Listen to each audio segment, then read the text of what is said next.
On my way home from getting off work early, because I was feeling under the weather, I decided I wanted to talk about Eddington. And I'm filming this on my brand new Google Pixel, so I'm just excited to try it out for video purposes. Um, but I saw Eddington, directed by Ari Aster. It's his fourth movie, like big movie. I know he's got some like shorter um, short films, I guess maybe that came out really before anything else. I saw it in theaters with a good friend of mine. It's the second Ari Aster film that I've seen in theaters. The first one that I saw was Beau is Afraid, which I hated. I walked out of the theater very like upset, not mad, not angry, but like upset. And people were leaving halfway through. I mean, it's a wild ride. The thing about Ari Aster films for me is they are like insanely well crafted, but terrible to watch. They are a trip. I saw Midsommar first, then Hereditary. Um, I might take that back. I think it was Midsommar, Beau is Afraid, Hereditary, Eddington. I regret ever watching Hereditary.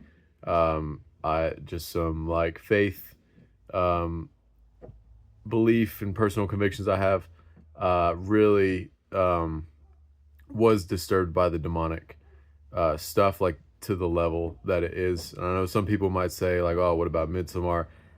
It's just different. It's just different. It's very um, blatantly demonic, whereas the Midsommar stuff is more trance related.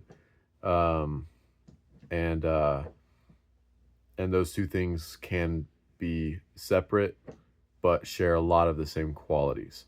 But we're talking about Eddington. Um, it was a blast. I loved watching it. Honestly, I was like just being a total nerd with my buddy who is not really a film nerd, but I mean, he knew when we left that it was a banger. So it stars Joaquin Phoenix and Pedro Pascal as the two main characters, um, and it felt personal to me because of everything that I was um, going through during the time of COVID. I was processing it, um, just like the characters in the movie were processing it, and I mean COVID, because that's what the movie kind of centers around. Um, my dad grew up in New Mexico, like literally a town. Um, the town that they are in, Eddington. Obviously, I don't know why I blanked on that. Um, it was like one of those towns, like 30 minutes away from where my dad grew up, and where his uh, a lot of his relatives that we would go and visit still lived. And so that place felt very, very real to me. I loved Pedro Pascal. Honestly, I probably liked him over Joaquin, uh, just off of first watch. And I want to watch it again. I haven't yet, but it's like, it's not super high on my list of things to do, but it is one thing that I would probably rewatch Eddington over like a movie that I haven't seen. Um, a lot of people, this was the thought that made me want to just make this short video. If you're even still watching at this point, thank you. Because this is kind of like the stuff I want to do. And this is a very rudimentary, amateur attempt at it. But the thing that made me want to film this video was thinking about how fired up people were about the political lean of this movie. Because obviously that time that the movie is based on, uh, there was so much political turmoil and like tug of war kind of stuff going on.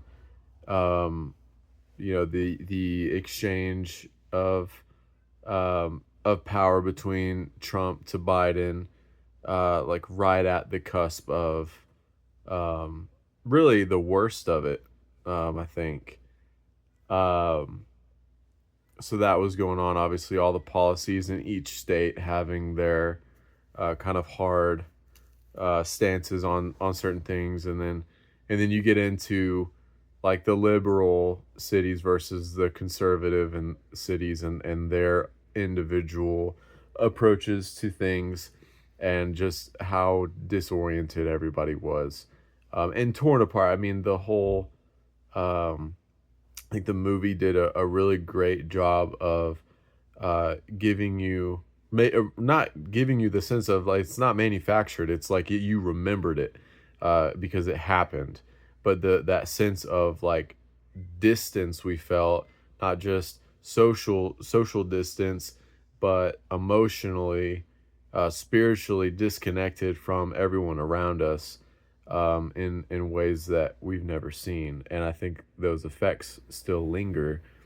Um, but to me, what was interesting about that movie is how finally it walked that line through the middle of hard, like extreme left and extreme right. The thought that came to mind for me was this movie just feels like uh, it's like a recording of just what happened. Um, it's like it's like a neutral it was like a neutral lawyer. It was like um you were the jury in a court case where there was like this weird third lawyer who just happened to be there, who wasn't there to defend either side. It was just like, hey judge, here's what happened, and you can hear the arguments of either side, but I'm telling it to you plain and simple. You can make your judgment based off of that information.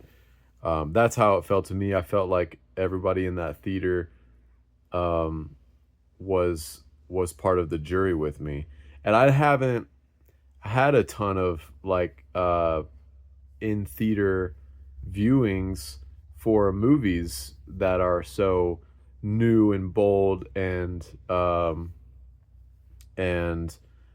finely crafted. Like I just didn't grow up that way. We would always just go see, like we saw Frozen and the Lego Movie, like stuff like that. And so it made me really. It was a great movie to see in theaters. Great viewing experience. There were so many.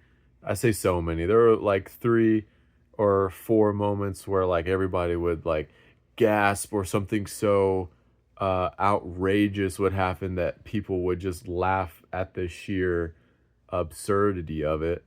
Um, and usually, I mean, it was something that resulted in great pain to one of the characters.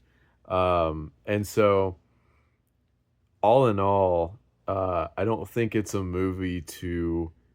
Um, I mean, this is like the snobbiest thing I've ever said, but it's not one of those movies where you're supposed to know how to feel. Um, and I don't know how you like from a director's standpoint.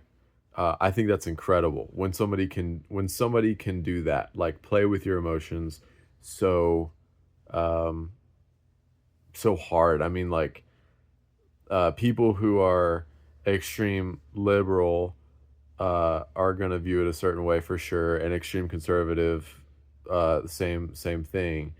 But um, like for me, I'm just kind of like average. Um, I just like movies. Like that's kind of what it comes down to.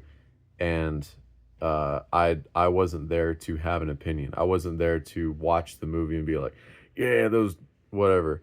Um, it I just enjoyed it. I think, maybe the real Eddington is the friends we made along the way. You know, I think that's all I got to say.